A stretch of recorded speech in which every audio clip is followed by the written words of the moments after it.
Blog Talk Radio. Well, here we go, ladies and gentlemen, across the airwaves. So blessed. We just had the Talking Candid podcast. Kim Blylev and Cohn had the Tommy Bahama founder on there, and it was just such a nice show to listen to. And this is the one from Cleveland, Ohio, picking up steam. We're just so blessed. The knowledge and expertise of the American Sports History podcast, hosted by Peter Ray. Yours truly, Mark Mancini, producing it. 347-205-9631. You can catch the archive version on blogtalkradio.com/Mancini Sports, podcast platforms, wherever you subscribe to.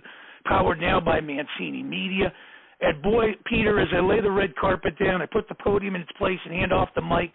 Every 2 weeks, I really look forward to this because you got your sidekick. It's peanut butter and jelly. James Donaldson joining the show. First of all, Peter, how are you? Second of all, how can people get a hold of you? Third of all, I'll just man the board and listen to this great show for 30 minutes. Hi, Mark. I'm doing well. I have a YouTube channel. I make history videos. The name is my name, Peter J. Ray, R-E-A. And, yes, you're absolutely right. For the 9th time, we have a man who played for 15 years in the NBA from 1980 to 1995, the author of Celebrating Your Gift of Life, From the Verge of Suicide to a Life of Purpose and Joy. Welcome to the show, Mr. James Donaldson. Hey there, Peter and Mark. It is so good to be back again. 9 times. I didn't realize there's that many, but hey, each time has been a blessing and just a wonderful experience. So I'm loving every moment of it. Yeah, it's I had tremendous opportunity, very inspiring, interesting, and so tonight's topic again will be the NBA past and present, callers if you want to call, and mental health. Now, starting off with your book, Celebrating Your Gift of Life, Chapter 6, I'd like to read a part here. A moment of reflection. Here I am in 2019 enjoying a beautiful Seattle spring day with 2018 finally pretty much in my rearview mirror. All I can do is thank God that I did not take my life, and for that I feel so grateful and tremendously blessed. It is hard now to believe that just a few months earlier I had even entertained those thoughts. I just got in from walking my dog around the neighborhood. The Seattle sky is the purest blue you can imagine. Majestic Mount Rainier seems to hover over the horizon with its still, snow-capped peak, a beautiful sight to behold. During my walk, I chatted with a few of my neighbors. A handful of them received a handwritten Christmas letter from me letting them know exactly what I'd been through in 2018. They've been wonderful, occasionally checking in on me and saying hello when I walk past their homes. Moments like these are when you really learn to cherish life's little things. It was so nice to feel the sun shining on my face, to hear the birds chirping, to see the squirrels running here and there, gathering their nuts, to watch my dog excitedly greet other dogs as we pass them, and to see neighborhood kids on the playing field starting up their spring baseball or soccer games. I realize now how much I would have missed all of those little things if I were not still alive. Any comments, Mr. James Donaldson?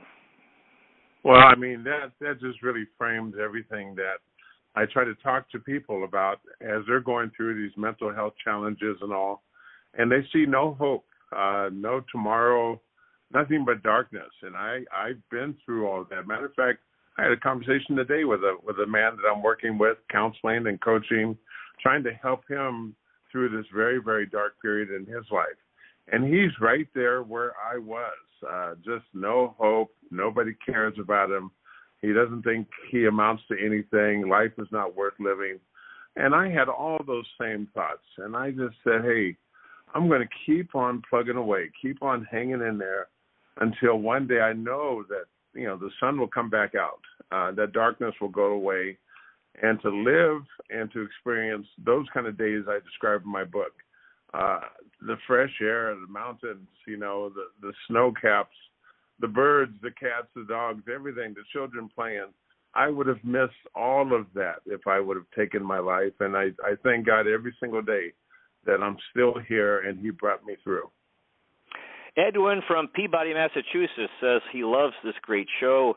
When you and I are both on, he said, James, he would love to hear your take on Martin Luther King Jr. Day, just a guy that had a vision.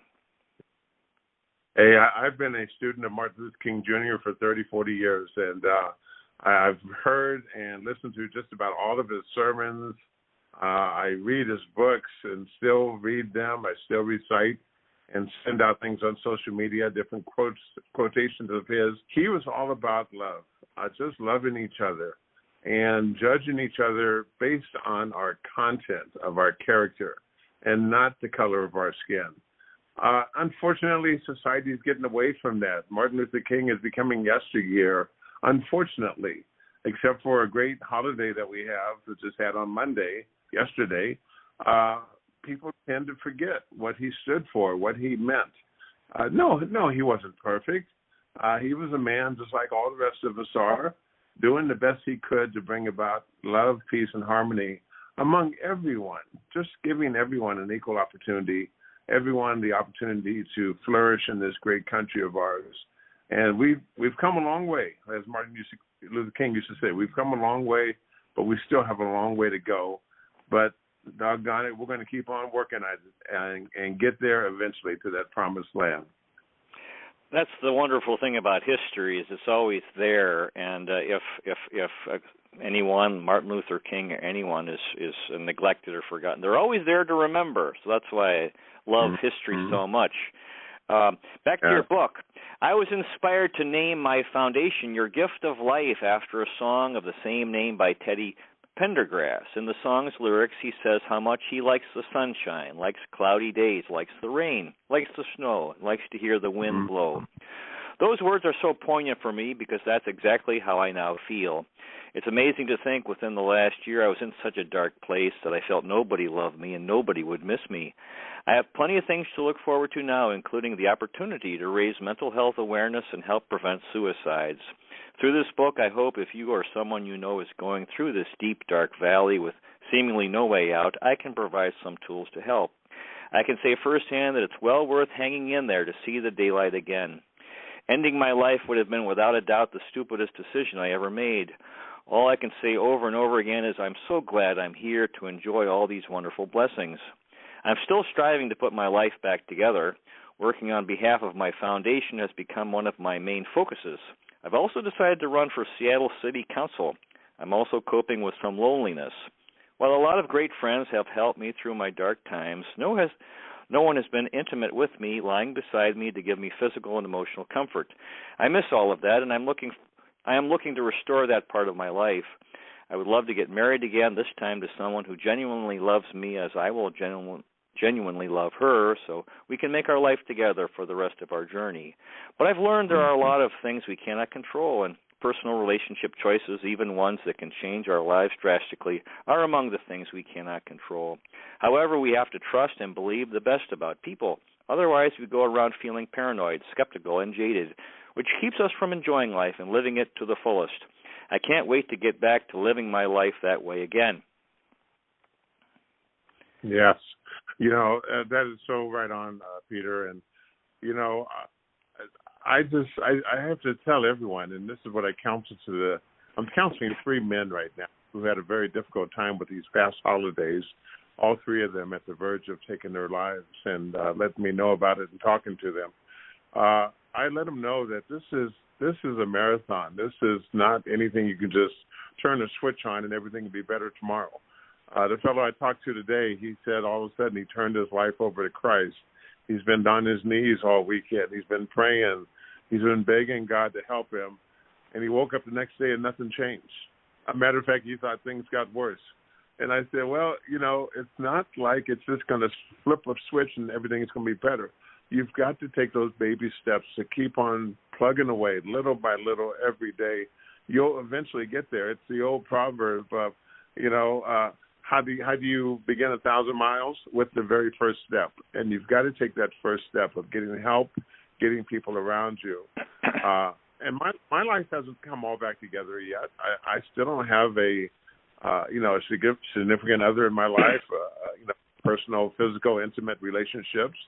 I don't have, 6, nearly 7 figures in the bank like I used to years ago. I barely have 4 figures in the bank. And so that's how it is. It's just going to take a while, but I'm content with where I am, and I'm so happy that I'm still here, able to do what I do. Yeah, 4 figures in the bank. Now that's my territory. Dave from Jupiter, Florida. James, he says, James, he loves that God gave you a second chance. You are an inspiration for anyone who doubts they can't make it. You did and continue to do it. He's so blessed to hear this great show every week. A little more special when you both are doing it. Thank you. Thank you so much. Yeah, and I do. I give all credit to God, all glory to God. I've been a Christian all my life. I grew up in the church with my father was a deacon and an usher and treasurer and all the rest of those things in church except for the pastor. So we grew up in church, and it has been a big mainstay of my life throughout. So I knew that God was going to help me get through this if I would allow him to help me get through it. And I did. I allowed him to get through it. And, of course, I questioned, just like anybody else, why did you put me through this? Why did you let me go through it? But he came out with and gave me a vision and inspiration to start up this foundation of mine and to use my platform as a former professional athlete, as a African man of color, as a 60-year-old person who's been around for a while, to reach back out, especially to us men. The 3 men I'm counseling are all in my age group, and they're all struggling mightily, but they know that I care about them, and they know that I'm there to help them get through this, just like I had help getting through it the same. Russ from Mankato, Minnesota says there are a lot of people walking around with no purpose, they believe. God made you find your strength. I always say, this show continues to make an impact on me, my friends, and my family. Thank you for Tuesdays. Yeah, thank you. It's like Tuesdays with Maury almost, right? And so the great book. But hey, no, this is great. I love it. We can talk sports all day. We can talk teams and standings and rankings and playoffs, and those things are great. But this is so much more important because this is real life, and there's so many people out there who may not be sports fans. We hope they tune in and they can hear that we are there encouraging them to hang in there no matter what. Laura from Vail, Colorado says she lost a son to suicide. She says she wished she had a second chance to see the pain. Thank you to James to pass this message on. Peter, you're one heck of a moderator. Keep up the great work. Laura, one thing I'd want to bring out here is, people have ended their lives, and one thing I think is important is that we not, torture ourselves with we could have stopped it or whatever, because then we're just going to degrade our own mental health. We go through life, things happen, and we do our best. And so I hope, Laura, you just don't punish or hurt yourself with regrets, because that's, people die, and it's a tragic part of life, but we have to. There are other people that are still alive for us to love and to serve and to be loved by, and so that's the thing. We can't be destroying ourselves with. And people do this, they think, my older sister died, not suicide, when I was growing up. My parents hurt themselves so much with regret, and so I hope. I'm so sorry for you. God bless your son, Laura. I'm so sorry about that, and I do believe in life after death. I do believe you'll see your son again. God bless you. Yes, that's so true. Yeah. Well, it's natural to question. It's natural to ask, what more could I have done, or why I didn't see the signals and the signs. Very natural. Matter of fact, with the fellow I'm working with who called me today, I wrote a fictitious letter. It was kind of therapeutic more than anything. A letter of him after he took his life, if he does take his life eventually, and I'm praying to God he doesn't, but he's right on that verge, right on that edge. And just sharing my thoughts with him that, hey, people loved you. People cared about you. You didn't see it, but they did, and they do. We want you to stay here and stay in this life with all of us. Don't take your life. Please don't do that. And so I'm just urging him in this fictitious letter I put together, because I know what it's like to be left behind by someone who took their lives via suicide. Gary from Charlotte, North Carolina says we need more love inspiration, hang with good people, pray for ones that don't, and thank God every day. Yeah, you're right. It's funny. People we get so busy, and then we miss the point of life to love God and love each other, we have to. So that's a really important, wonderful comment, Gary. Yeah, we can't get enough of that. Oh, it's we grew up with that old song. What the world needs now is love, sweet love. It's the only thing we can't get enough of, and that is so true. Simple words like that. And again, back to Martin Luther King Jr., who we celebrated his birthday yesterday. That was what he was all about: loving your neighbor as you would love yourself, and just continuing to reach out and be supportive of everybody around you. No matter what race, creed, or color they are, we're all God's children. Sam from Rialto, California says, you're both right. Sports standings, etc., don't mean as much as seeing people succeed, be happy, helping them hit their goals. Yeah, it's funny, in sports, it's very clear you have games, you either win or lose. But, like, James, what you're doing now, helping people who are losing in life to become winners, that's so much more important and meaningful. Thanks for the comment, Sam.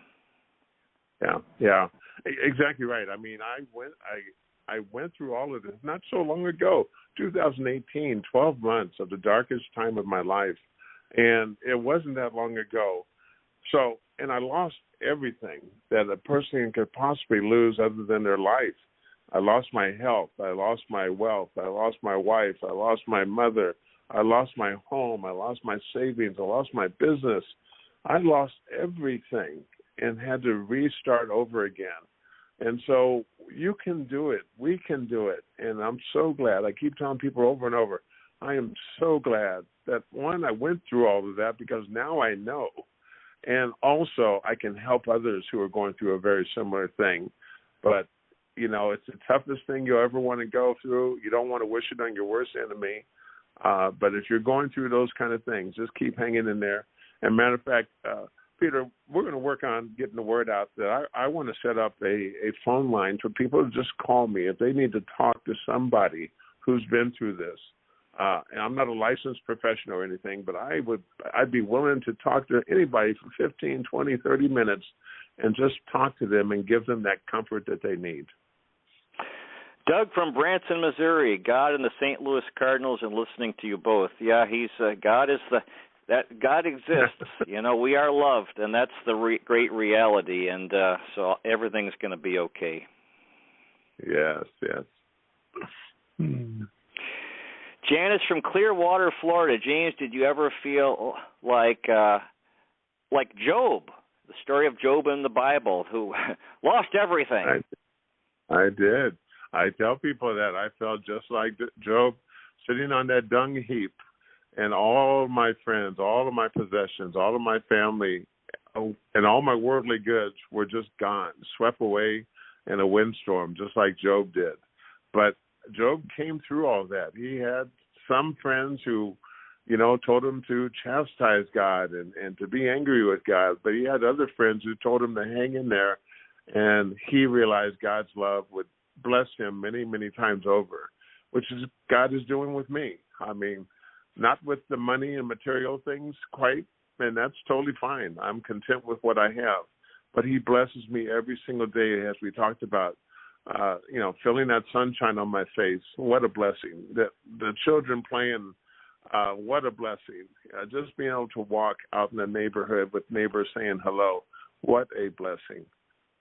Yeah, I love the story of Job because here he was a wealthy man. He had a nice family, and then he lost all his money. Everyone died. He was really sick, and people said, "Why are you still believe in God? Why don't you curse God?" He's like, "No, that's the thing. When we can all be down and out. Who knows if we're going to be down and out? But if we turn away from God, then it's over. Then we're in hell. Because God can make us bring joy, even if circumstances are terrible. We can still be happy if we're praying and talking to God and asking for help and loving God. And so that's wonderful. Yeah. Job is a tremendous story. Here's a couple quick tidbits for everybody listening. If you're going through those deep, dark, depressed times, try to do things that will give back because it makes you feel better. Volunteer down at a food kitchen. Volunteer picking up, the neighborhoods with other neighbors.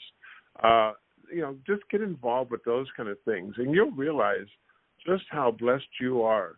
Volunteer down into your local homeless shelter, where folks are just, in, and a lot of them are not in their right minds.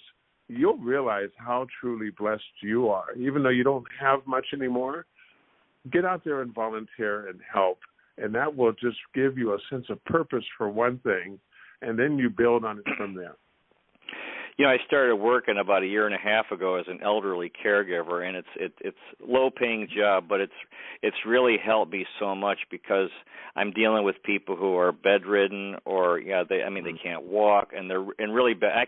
I can, and it really helps me to feel like my life is really good, and like you said, to serve. When we do something for someone else, the work I do I do stuff. I'm doing things for these people that they need, that like whatever, getting dressed, bathed, having food and so forth, eating, and right. it brings me joy, and because it's the selfishness that I think destroys people. We tend to get wrapped up in ourselves and we get miserable.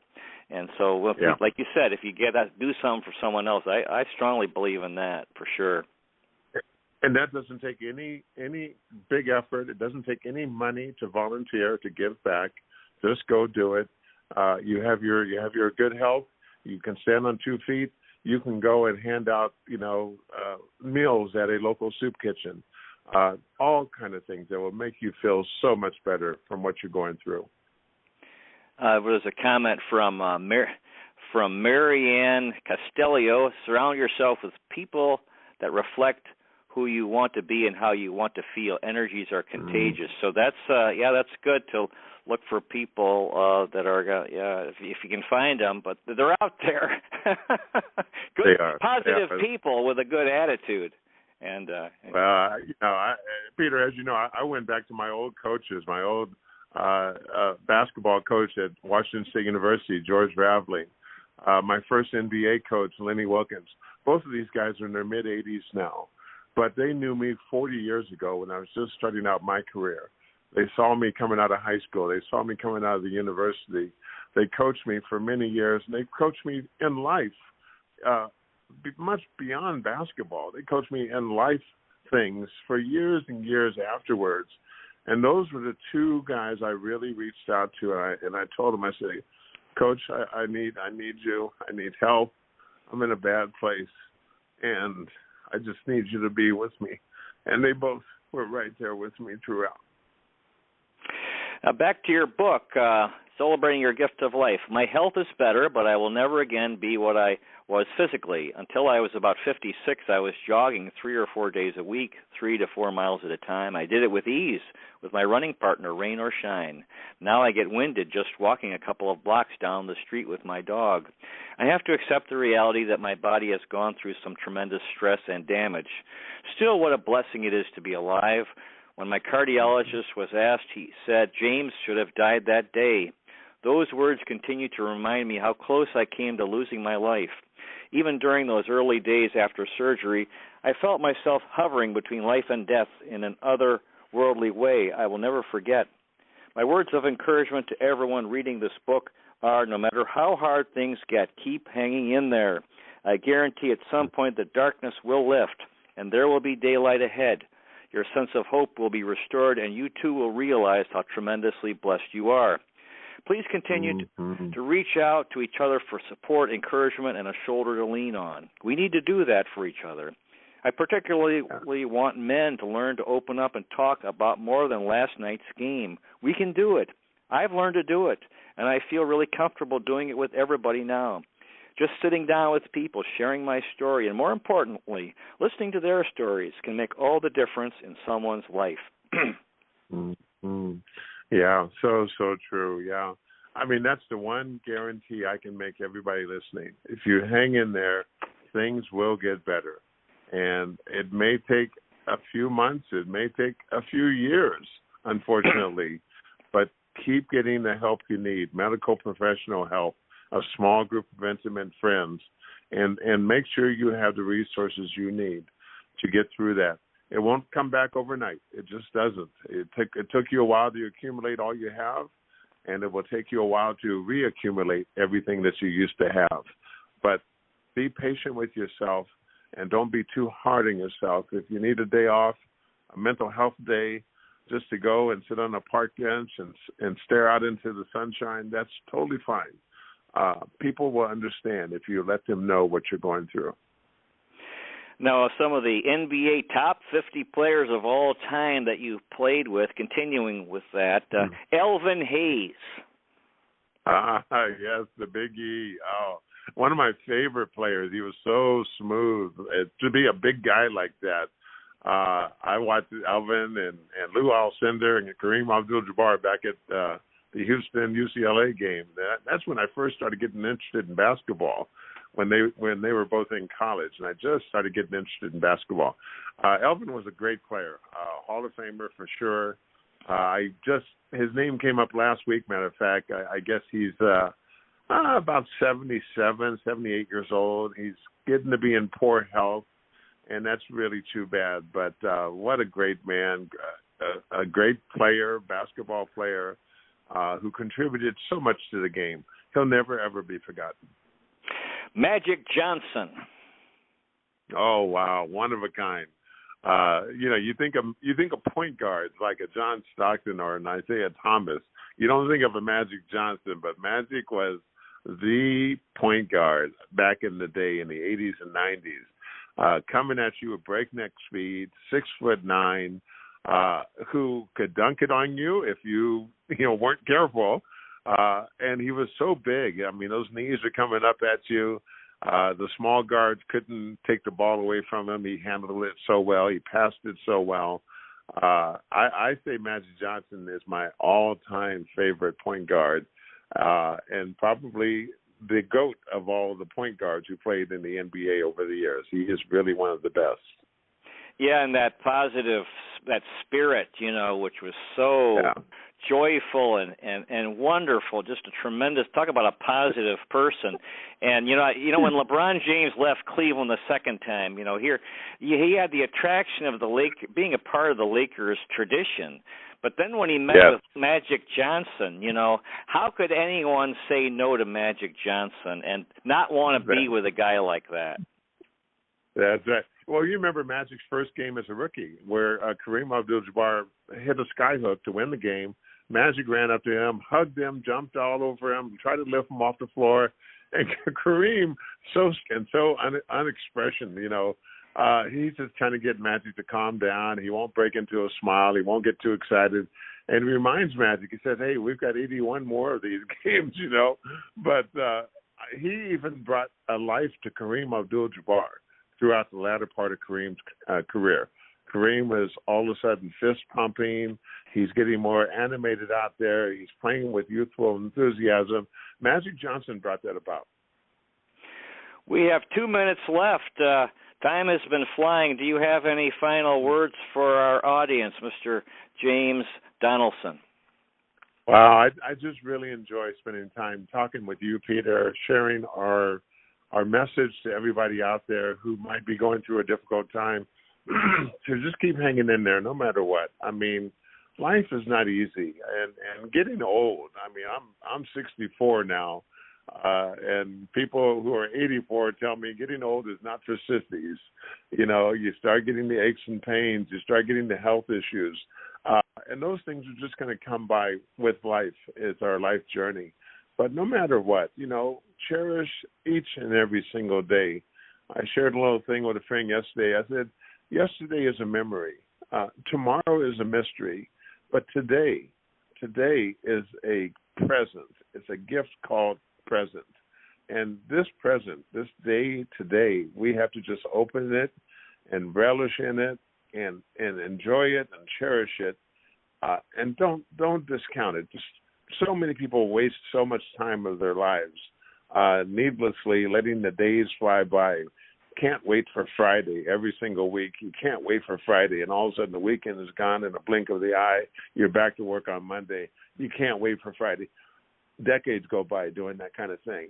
Enjoy each and every single day and each and every single moment that you've been blessed with, because this is why I named my foundation Your Gift of Life Foundation.